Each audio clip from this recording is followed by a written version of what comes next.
Oi, nesse screencast a gente vai estar tratando do segundo capítulo do livro Think Julia, How to Think Like a Computer Scientist. Tá? Para achar o livro, vai ter o link na página e na descrição, né? Mas só por Think Julia no Google é a primeira coisa que aparece. Esse capítulo, o título dele é Variables, Expressions and Statements. Em português vou falar variables, variáveis, expressões, e o statements, como eu não tenho uma tradução muito boa, eu vou usar em inglês mesmo. Então, statements. Tá?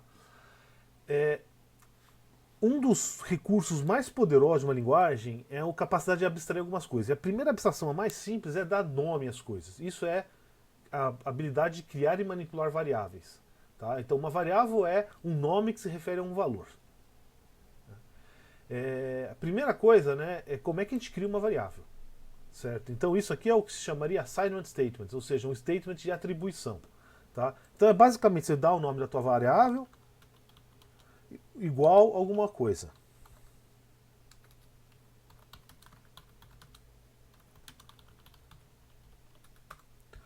Tá? Ou um número, certo? E também pode ser um número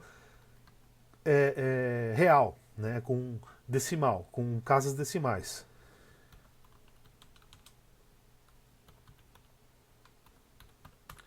Tá, poxa, vocês podem ver aqui que eu usei assim essa pi, certo? Como é que eu fiz isso? Aqui no terminal do Julia, isso em vários editores que sabem trabalhar com Julia, né? Ou seja, não é simplesmente qualquer editor, ele tem que ter alguma coisa para trabalhar com Julia. Você usa uma sintaxe que parece LaTeX, tá? Então aqui, por exemplo, pi, eu digito pi, barra pi e tab, certo? Se eu quiser, por exemplo, outra letra grega, alfa, tá? Alfa e tab, né? E aí você pode digitar o resto, tá? Primeiro caso aqui, ele dá esse valor aqui, que é uma string, ou seja, uma cadeia de caracteres, a uma variável chamada name. Né? Essa segunda linha aqui, ele dá o valor 17 a uma variável chamada n. Então, por exemplo, se em vez de digitar 17 de novo, eu posso usar o n. E a mesma coisa aqui é o message. Certo? E a mesma coisa o pyval. Né? É, é, essas coisas aí de letras gregas, com essa sintaxe tipo LaTeX, que algumas vezes em parte matemática é bem interessante. Se você for no manual do Julia, tá? Então vamos entrar aqui, ó, manual, né? E aí você vai entrar aqui, vai ter um Unicode Input, tá? Ele vai ter uma tabela com todo esse tipo de coisa aqui. Então é bom que vocês quiserem usar algum símbolo mais esquisito, tem bastante coisa aqui que vocês podem usar.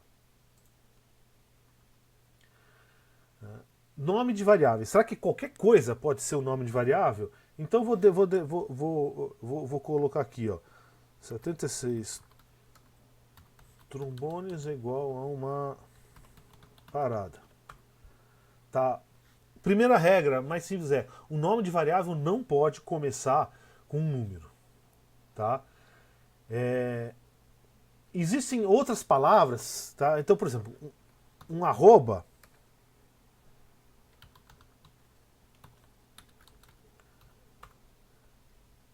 não pode ser usado também. Existe um conjunto de palavras que você não pode usar como variáveis. Então, const. Tá, e por quê? São palavras reservadas, certo? São palavras que têm algum significado na linguagem. Tem uma listinha aqui, né, que mostra exatamente isso. Tá? O arroba é porque é uma parte da sintaxe, é o que usa para designar macros. Tá? Então, você pode. Existe isso aqui, você pode fazer uma coisa desse tipo, mas não um nome de variável. Tá? E você vê que o erro é um pouco diferente se eu colocar o arroba no começo, que é a sintaxe de macros, no meio. Tá? Então, primeira coisa agora, né, o que é uma expressão? Certo? Expressão é uma combinação de valores, variáveis e operadores. Tá? Um valor por si só é uma expressão. Então eu posso digitar aqui, isso aqui é uma expressão. N, que a gente já definiu acima, também é uma expressão. Mas isso aqui também é uma expressão. Tá? Quando você digita isso aqui no terminal, né, no REPL, Read Eval Print Loop, que é isso aqui, né, o que ele faz é o seguinte, ele vai pegar isso aqui, ele vai separar isso em pedacinhos, que é o n mais 25, tá? E retornar um valor, que é então é o read, ler o que está escrito, eval, avaliar o que está escrito, e print, tá? Que é escrever o que está escrito. Loop é porque ele terminou isso, ele já volta para o mesmo estado. Está esperando para você entrar alguma coisa nova, né?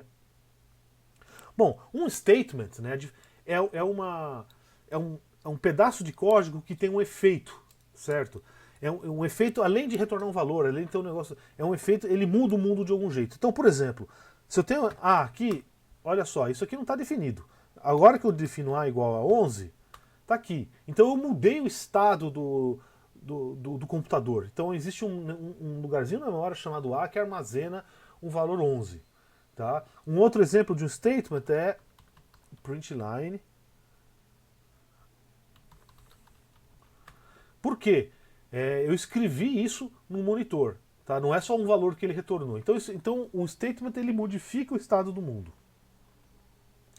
Por enquanto a gente só usou o Julia, tá, como uma calculadora. Então você vai digitando nesse ambiente interativo.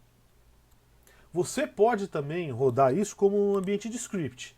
Então o que eu vou fazer? Você vai entrar aqui, vai abrir um editor.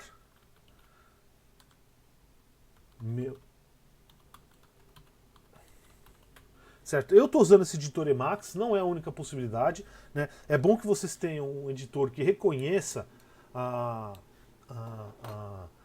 sintaxe Julia, mas não é estritamente necessário. Então, na pior das hipóteses, vocês podem trabalhar, por exemplo, com no Windows, aquele Notepad. Né? Agora, por favor, se vocês forem usar Notepad, vão na internet e busquem um negócio chamado Notepad++. Eu acho que todo mundo deveria ter esse programa no Windows. É um programa bem útil e é bem superior ao Notepad, tá? Então, o que eu vou fazer aqui? Vamos pegar aqui, por exemplo, no terminal, né? Então, eu ponho milhas. Tá, eu quero converter essas milhas para quilômetro, eu multiplico por 1,61. E aí deu o meu valor, certo? Quando você fazer um script, o que você está fazendo, na verdade, tá, é juntar todos esses negócios. Então, milhas 26,2.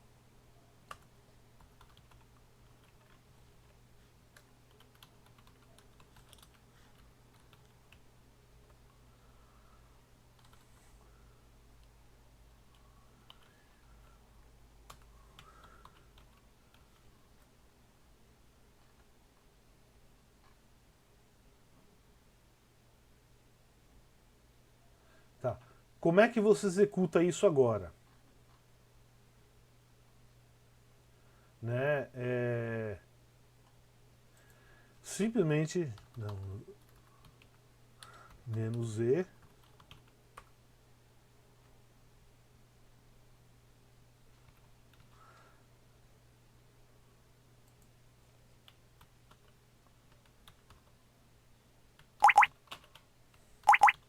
Ah, não, peraí, desculpa, não tem o -e só para avaliar aqui.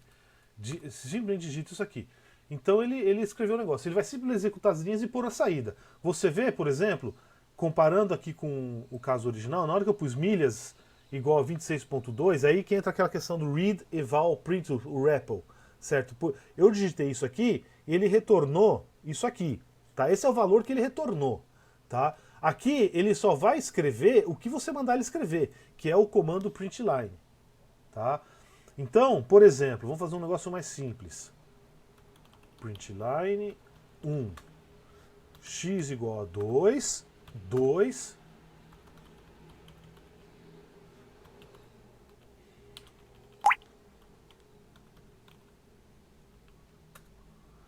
Você vê que aquele segundo 2 aqui, vou pôr um número diferente só para a gente ter certeza.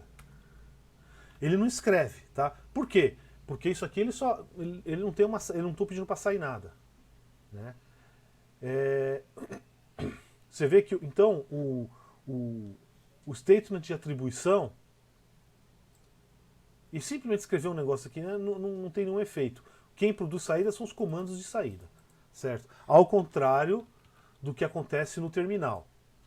Tá? Então por isso que o terminal é muito fácil para você ficar trabalhando iterativamente. O script tem vários usos, mas para fazer essas coisinhas é mais fácil usar o terminal. Bom, tem um exercício aqui que está na página aí, eu traduzi para o português na página, então vocês podem brincar um pouco, tá, com esse tipo de coisa. Agora, a gente está trabalhando com operadores matemáticos. Então, por exemplo, se eu faço 4 mais 5 vezes 3, certo? O que isso vai fazer? Né? Então seria 4 mais 5 igual a 9 vezes 3 igual a 27. Ou é 4 mais 15, que é igual a 19. Tá? Então vamos ver aqui, ele está fazendo isso aqui. Por quê? Os operadores eles têm precedência. Certo? Novamente, exatamente como quando a gente faz a matemática na mão. Tá? Quando a gente faz escrevendo na mão, ela vai ter essa precedência e a gente aprende essas regrinhas, certo? Aqui em linguagem de programação, essas regras são específicas. Tá? Então, primeira coisa, o que tem maior precedência? Como é que eu faria, por exemplo, para fazer o 4 mais 5, que é 9 vezes 3? Eu teria que usar parênteses. Tá? Então, parênteses tem a maior precedência. A primeira coisa que ele vai dar uma expressão, a primeira coisa que ele vai avaliar na expressão é o que tiver em parênteses. Depois disso, certo, são operadores de exponenciação. Então, se eu pegar 1 mais 2 elevado a 3, vai dar 9, e não 1 mais 2 elevado a 3. Tá? Multiplicação vem em seguida. Multiplicação e divisão. Então, por exemplo, 2 vezes 3 menos 1. Tá? 1 menos 2 vezes 3. Por aí. Então, a primeira coisa que ele depois é multiplicação e divisão. Tá? Como a gente já viu naquela expressão anterior. Né? Se você tiver vários operadores, 2 vezes 3 dividido por 4, tá?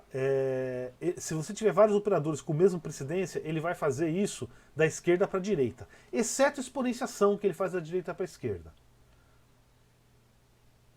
A outra coisa, né? Então, é lógico, nesse caso aqui, a gente sabe que a multiplicação é comutativa, por aí vai. Tá? Então, mas se eu fizer algo do tipo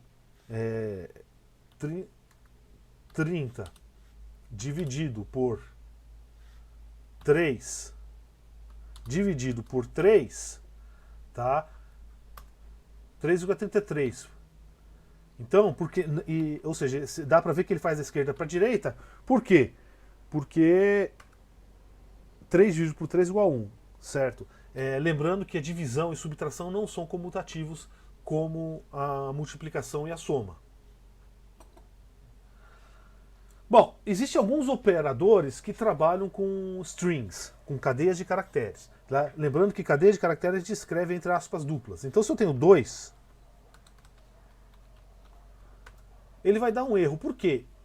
O Julia não sabe como subtrair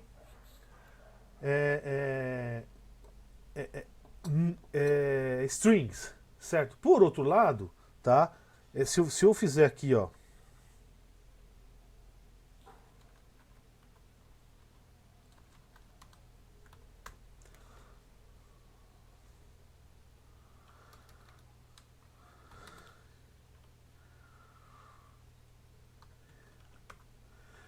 a multiplicação está concatenando os strings. Então, quer juntar duas strings, ou mais de uma string, por exemplo, Paulo.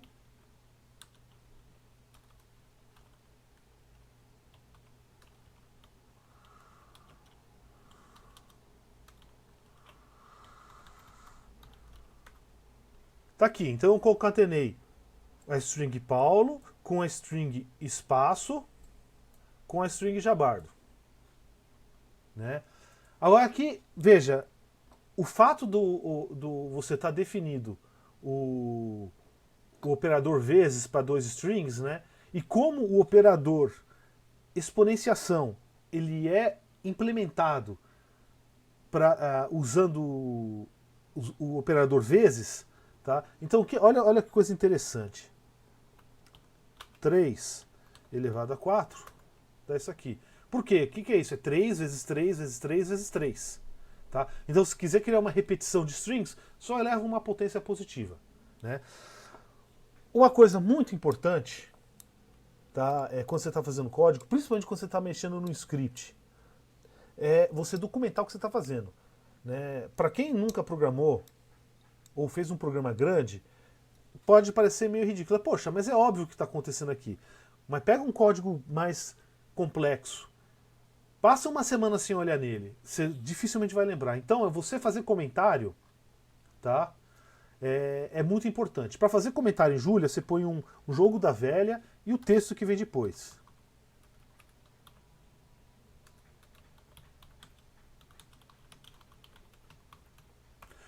O Julia não vai, ele vai esquecer tudo que vier depois do jogo da velha.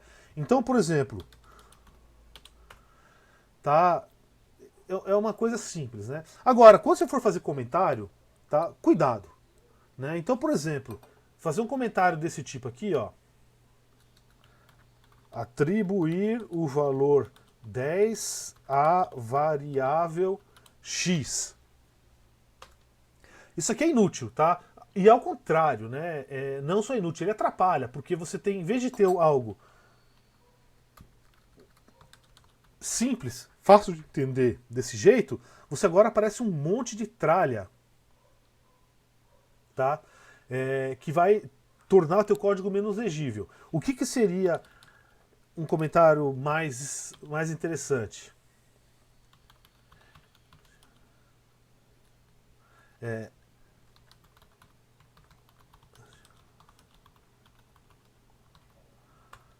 Tá? Ou quiser ser mais detalhista, em quilômetro. Né? Então, ou seja, o que eu estou dizendo, eu não estou simplesmente repetindo o que eu fiz aqui, usando nossas palavras, eu estou descrevendo o que é isso aqui. Então eu estou dizendo, olha, o que é x igual a 10? Olha, a distância a ser percorrida em quilômetros. Então depois eu já vou saber que x é a distância a ser percorrida em quilômetros. Então eu torno isso muito mais legível.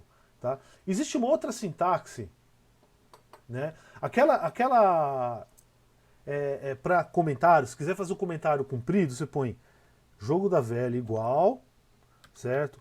Um comentário com várias linhas de comprimento.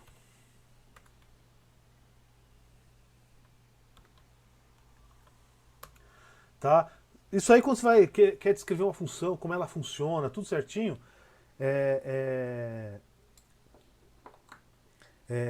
isso aqui é muito útil, tá? Vamos falar um pouquinho dos tipos de erro, né? Porque quando você vai cometer erros. E vai cometer erros o tempo todo, tá? Então, a parte de debugar o teu código, debugging em inglês, é importantíssimo. Então, a primeira coisa que a gente tem que saber é diferenciar os tipos de erro. Tá? Então, o primeiro tipo de erro é erro de sintaxe, syntax error. Certo? Então, se eu ponho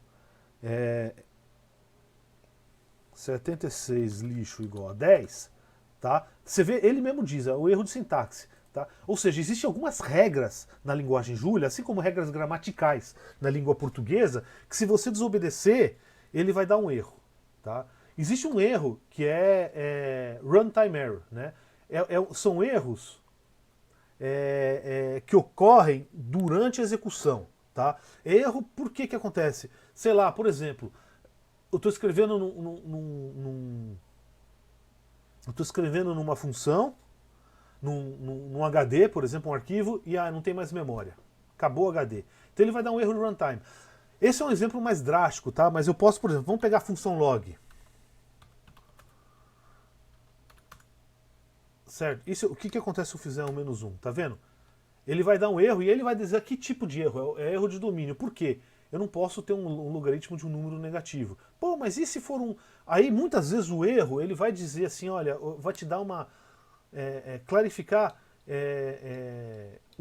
qual que é o erro, certo? E ele vai tentar, eventualmente, você está querendo fazer algo que é possível em algum contexto. Então, por exemplo, no log de menos 1, né, eu posso trabalhar com um argumento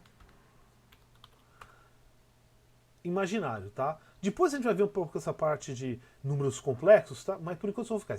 Existe um outro tipo de erro, certo? Que é o erro mais chato e talvez o mais comum. O erro de sintaxe, o erro sintático, o Julia vai pegar esse erro de runtime, também vai, assim, ele vai acontecer, você sabe exatamente onde aconteceu, o que foi. Existe outro tipo de erro que é semântica, tá? Que é um erro que você teve uma lógica errada. Entendeu? Pode ser desde que você, eu tinha que somar um, mas somei dois, e aí depois vai dar um monte de erro. Ou coisa assim, você inverteu a ordem de alguma coisa, esqueceu de fazer alguma outra coisa.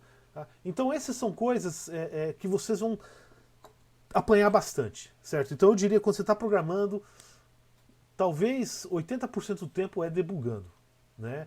Aqui tem algum glossário, certo? Então eu vou tentar traduzir em português agora, só para a gente saber. Variável, um nome que se refere a um valor.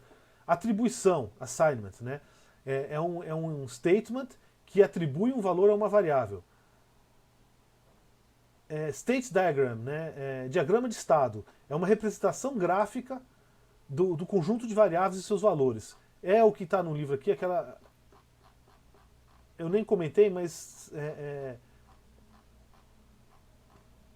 são essas flechinhas aqui, tá?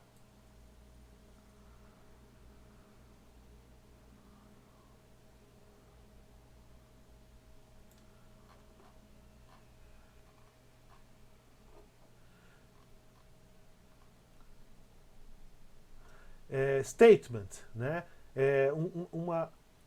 Uma seção do código que representa um comando ou uma ação, né?